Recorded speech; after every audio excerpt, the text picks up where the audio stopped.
Bonjour à tous et bienvenue chez le Dr Smile avec les cours dentaires en bref. Notre thématique du jour concerne les fonds protecteurs.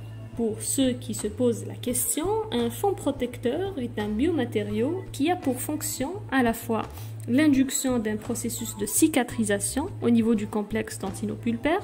C'est ce qu'on appelle le coiffage. Il peut être pulpaire, juxtapulpaire ou dentinaire. On verra cela plus en détail dans un prochain cours. Et sa seconde fonction est la protection de ce même complexe contre la toxicité des matériaux d'obturation. En vue de ces missions, nous pouvons légitimement nous poser la question quelles seraient les qualités d'un biomatériau idéal. Tout d'abord, il faut savoir qu'il n'existe aucun fond protecteur idéal. La plupart présentent des propriétés qui, en fonction des indications, se rapprochent plus ou moins de la perfection sans pour autant l'atteindre. Néanmoins, nous résumons les qualités espérées et requises d'un fond protecteur dans ce qui suit. Tout d'abord, et en toute logique, tout fond protecteur devra présenter une innocuité vis-à-vis des tissus avec lesquels il sera en contact, c'est-à-dire être non toxique, non irritant et non allergisant dans la bouche du patient. Aussi, son pH doit être proche de celui du tissu avec lequel il sera en contact. Dans notre cas, la pulpe, dont la valeur est approximativement de 7,4.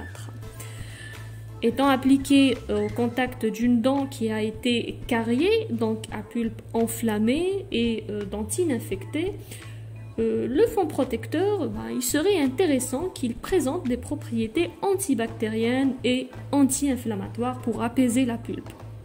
Le fond protecteur devra aussi et surtout résister aux pressions mécaniques du matériau d'obturation et être compatible avec ce dernier. Alors, cette caractéristique est très déterminante dans notre choix. Par exemple, sous un amalgame, on optera plutôt pour un oxyde de zinc-eugénol ou un ciment vert ionomère qui sont plus résistants à la compression en comparaison avec l'hydroxyde de calcium. On verra ça dans nos prochains cours. Revenons à nos moutons, le fond protecteur devra aussi idéalement être facile d'utilisation, conservable et efficace même à de faibles concentrations.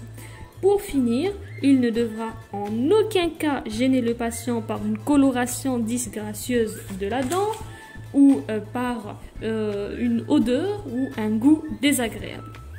Voilà, c'est tout pour ce cours dentaire. En bref, je vous retrouve très vite pour un nouveau cours où on s'intéressera aux différents types de fonds protecteurs.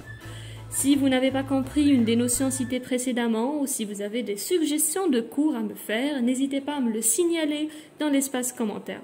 En attendant, souriez et passez une bonne journée. Ciao, ciao!